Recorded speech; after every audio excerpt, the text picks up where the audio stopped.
Hello, everyone, and thank you for tuning in to our chat today. I'm Monique Bowman, NSCAA Communications Manager and today's moderator. The NSCAA is returning to Philadelphia, which we're really excited about, and we'll be hosting our 2015 convention, and it's 5 days of learning, networking, and camaraderie unparalleled in the sports industry. So with us returning back to Philadelphia, we'll be in the union's backyard. And so I'm happy to welcome Nick Sakiewicz, the union CEO and one of the founding members of the Union Academy. So hello, Nick. Hi, Monique. Great to be here. Thanks for being here with us. So today's discussion will be talking about the beginnings and growth of the Union Academy, as well as some of the things you can expect from the Union at the convention next week. If you are new to our Hangouts or just need a reminder, if you have any questions, feel free to send them in using hashtag NSCAA Philly. Or you can email them to marketing@nscaa.com, and if we have time, we'll be able to address some of them. So we will jump into today's discussion. So Nick, for the viewers who may not be familiar with what you do, would you explain your role not only within the union, but also within the academy, and then your roles and responsibilities? Yeah, sure. So about 7 years ago, I had sold the Metro Stars to the New York Red Bulls and started on a venture to found an expansion team. And I co-founded the Philadelphia Union with my partner. And we built a stadium here and launched the Philadelphia Union in 2010. Part of that plan was to build out a great youth development system, and it took us a number of years to develop that. But we all here at the Union, all of the partners and investors, have a deep passion in the development of the American player. It's ostensibly one of the reasons I got involved in the league 20 years ago, is because we really wanted to invest in the young American player. And so when we created the Union, a big part of that plan was to seed the ground with the foundation of a youth development system that would be tied to a professional team and the youth soccer community and the collegiate community, so that we could develop young American players in the Philadelphia area. And today, 7 years later, we have an incredible facility about 20 miles west of our stadium that houses our youth academy, and also a school which we launched in partnership with Rich Graham and the YSC facilities there. It's called the YSC Academy. It's actually a high school for elite soccer players. Now, from what I understand, that school piece is fairly unique within academies across the U.S. at least. Can you kind of explain the thought process in making sure to integrate that piece into the academy? Well, it's really a game changer to the whole youth development academy system that we have, and the biggest game changer for us is that in this country, a college education is not a nice to have like it is in many other countries around the world. It's a must have. And let's face it, most of the kids in our academy will not be professional players. The odds are stacked against them. But we want to be able to have conversations with parents of these elite players that their worst outcome is that they can become very good soccer players and go to college and get a college education, in some cases get that education paid for, and that's their worst outcome. So that's not a bad outcome to have. Their best one is they could become a great soccer player and play for the national team and play for the Philadelphia Union and go on to be a superstar. So it's really what the school does for us. It allows us to have that conversation with the parents. It also, by controlling what the kids do for the better part of the day, it allows us to have those kids immersed in our culture and our own environment. When these kids go off to school, we lose control of the environment. We lose control of our culture for 5 or 6 hours a day until they come and train with us. And what the school, because it's connected to the Union and connected to our culture and what we believe in, that school gives us the ability to have these kids from 8 o'clock in the morning to 8 o'clock at night. Great. Now, obviously, you were there from, the very beginning with the academy. Can you kind of explain the steps you all had to take to establish something like, this of this magnitude? Well, our partner, Rich Graham, in the venture, he's our youth development partner and also an investor in the Philadelphia Union. Rich and I met almost 7 years ago when we first started thinking about bringing the Union to town, and we both saw the game the same way and saw youth development in the same fashion. And Rich really is the guy day to day that oversees that. And both he and I, over the decades, really, as players, as businessmen, have visited many, many youth development academies around the world, South America, Europe, Asia, many places where we gained a lot, we learned a lot from those places. And we took a lot of the best practices from many of the academies around the world, some big, some small, some rich, some not so rich. And we took some of those best practices and we kind of evolved into a program that's made for the U.S. Because let's face it, Philadelphia is not London, England, or Munich, Germany. It's Philadelphia, USA. And there are certain things here, traditions, relationships, the youth soccer community, the collegiate community, the high school scholastic community, all these constituencies that have to be part of the building process. But we took a lot of those best practices and really over the 7 years, we built something that we launched it's 2 years ago that we launched the Academy system. Okay. Now, on the Academy website, which we linked on, if you're on nsca.com/live, if you scroll down a little bit after our chat, you'll see the link to the Academy's website. And so the Union's Academy approach is multifaceted. So could you give us a brief overview of those components that you weave into your philosophy?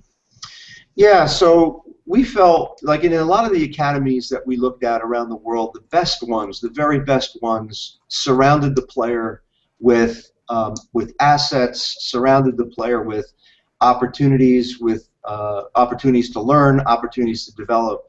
So what the curriculum that we've created and the philosophy that we employ is a very holistic approach to the player's development. And what does that mean? That means that the player is at the center. And that player is surrounded with all sorts of opportunities and assets, from education to health and nutrition to performance psychology to wellness, fitness, strength and conditioning, and of course technical and tactical coaching and teaching, those things that a soccer player must have at every level. And what we've done is we've taken all of these components. We've invested heavily in staff that are experts in each of these areas, and we've surrounded our players with that. So the player is really responsible for his own development, but he has all of these resources that he can tap into to become a better player. Because at the end of the day, our philosophy is that a player has to invest in his own development and his own future. No one can do that for him, and that's what makes elite players. Absolutely. Kind of looking at more big picture, where do you foresee soccer going in the U.S. specifically? And then how is the Academy preparing for those changes or even helping influence those changes? Yeah, well, you're talking to a guy who's been in the game 30 years. Through my college days in the early 80s, 6 years as a professional, and now 20 years in Major League Soccer. It's been an incredible 30-year run, but there's never been a more exciting time to be in the sport of soccer. We really believe that the next decade, the next 10, the next 20, 30 years are going to be exponential growth of the sport in this country. When you just look at the last World Cup and the previous World Cups and the growth of that, the growth of the college game, the growth of the youth development system in this country, and then the growth of Major League Soccer, the USL Pro, the other leagues in this country, it's really an exciting time to be in the sport of soccer at whatever level you're at. So, that's we just see big things happening with this sport in this country, and that's why the belief in the academy system is so vital, because it's really within that academy system, whether it's a professional Major League Soccer team or what the work that our partners at the USL Pro level are doing, our partnerships with the collegiate community, they play a vital role in not just lighting kids up with the game and making sure that it's fun, but also training them so that they can play at the highest and best levels. And that's what really is going to fuel the growth of the sport in this country. And those academies, which, by the way, every MLS team is now mandated to have an academy system by U.S. Soccer and Major League Soccer, the investments made in those kids is going to be a tremendous outgrowth for the growth of the sport in the country. Now, you've mentioned several times about the college game, and the college, you know, they're kind of going through their own kind of changes and processes because of, you know, the governing bodies kind of changing their processes. How, I guess more so in your opinion, how does the college game fit into this structure, you know, the soccer structure in the U.S., and how important is it to, you know, keeping players involved in the game? Well, throughout that 30, 40-year time cycle, the collegiate game has been absolutely invaluable to the development of the player. The further you go back, the more valuable the collegiate game has been. In fact, at one point in the 80s, the collegiate game was the place where players got their experience and got their development. But soccer has evolved, and the college game has evolved to the point where today the college game is still a very vital component. In fact, as we speak, all the MLS coaches are going down to Florida to watch the Combine, which is made up ostensibly of all collegiate players that are eligible for the draft. And then, of course, the draft will be next week on the 15th around the NSCAA Convention here in Philadelphia. And it's a vital, vital piece to identifying players, to identify the next star of MLS, the next star of the U.S. national team, and has acted as a feeder system for the professional game and the amateur game.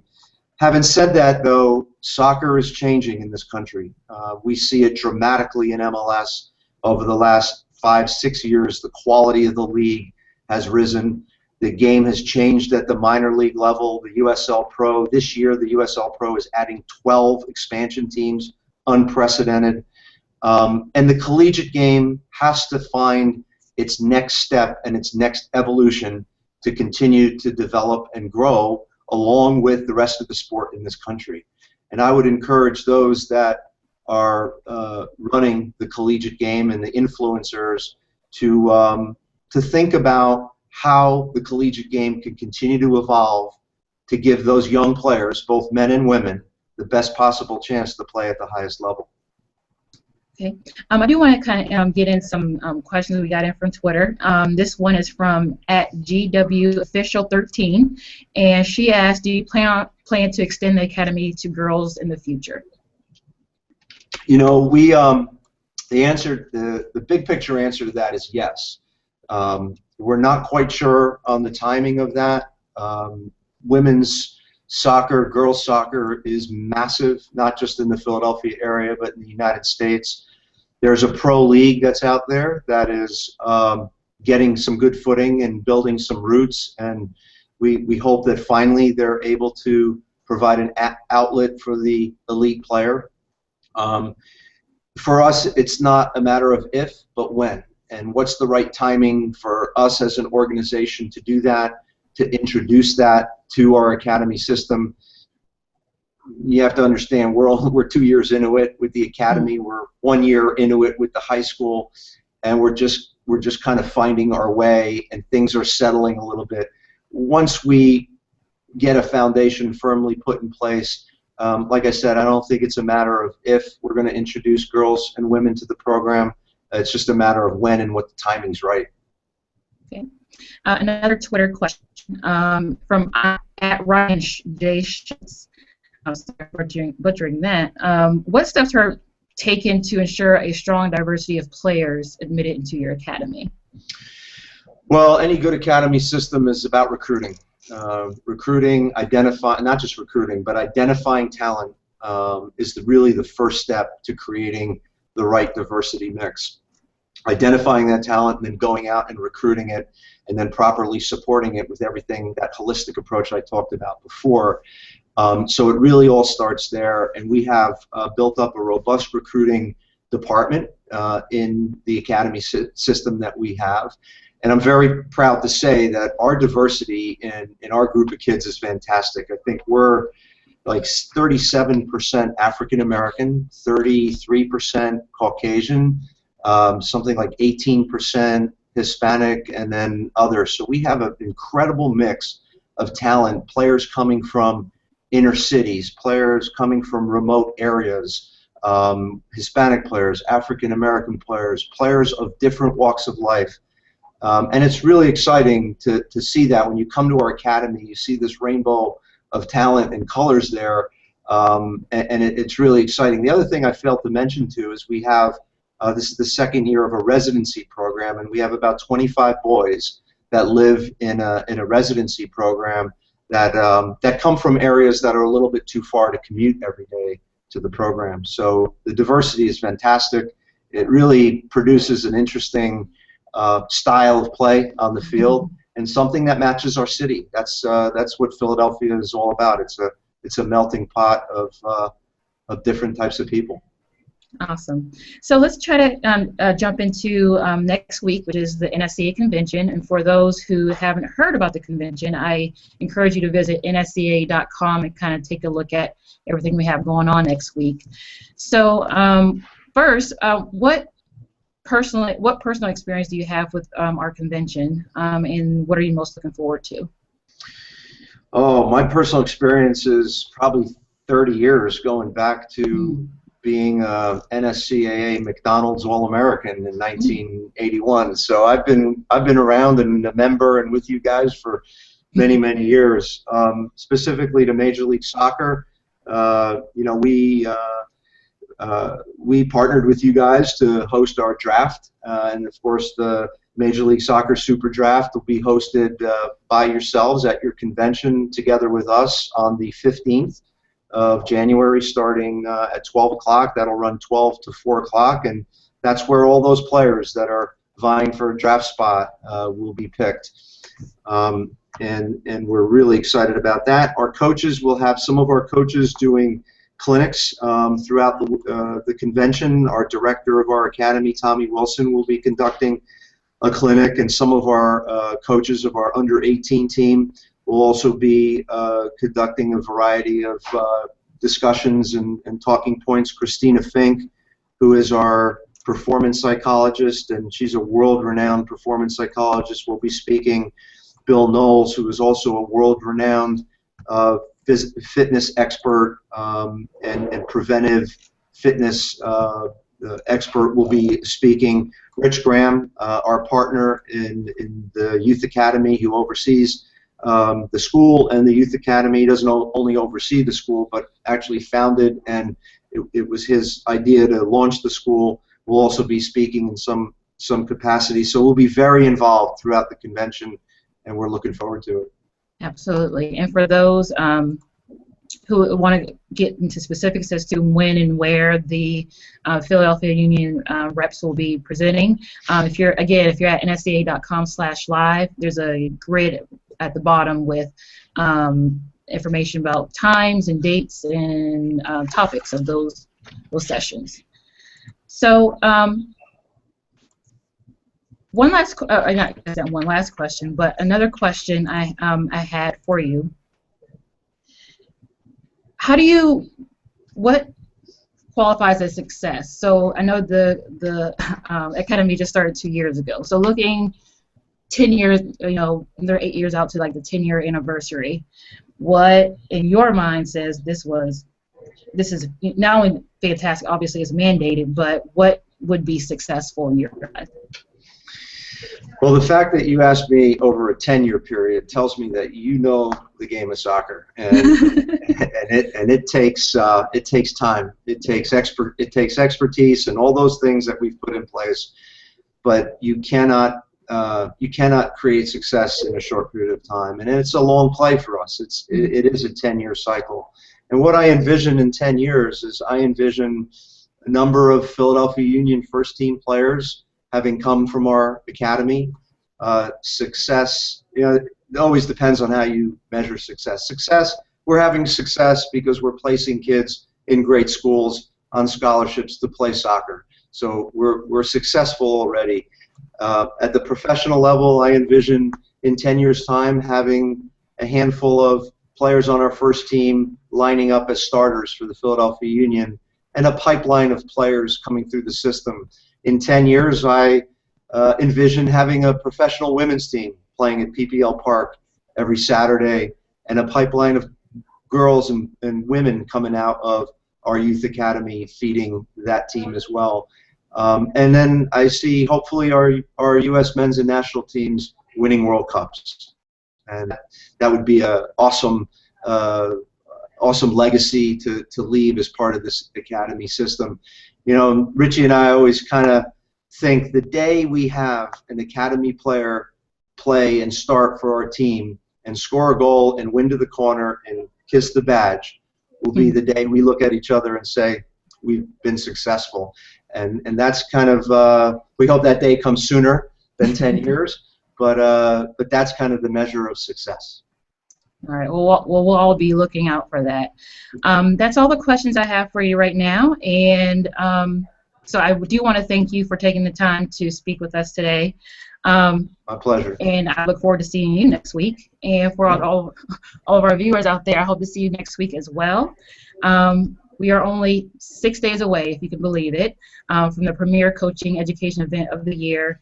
What Nick said, the Super Draft, we have the NWSL Draft, we have a host of stars and clinicians coming to the city of brotherly love. So if you haven't registered yet, be sure to register by Tuesday, January 13th at 11:59 Eastern p.m.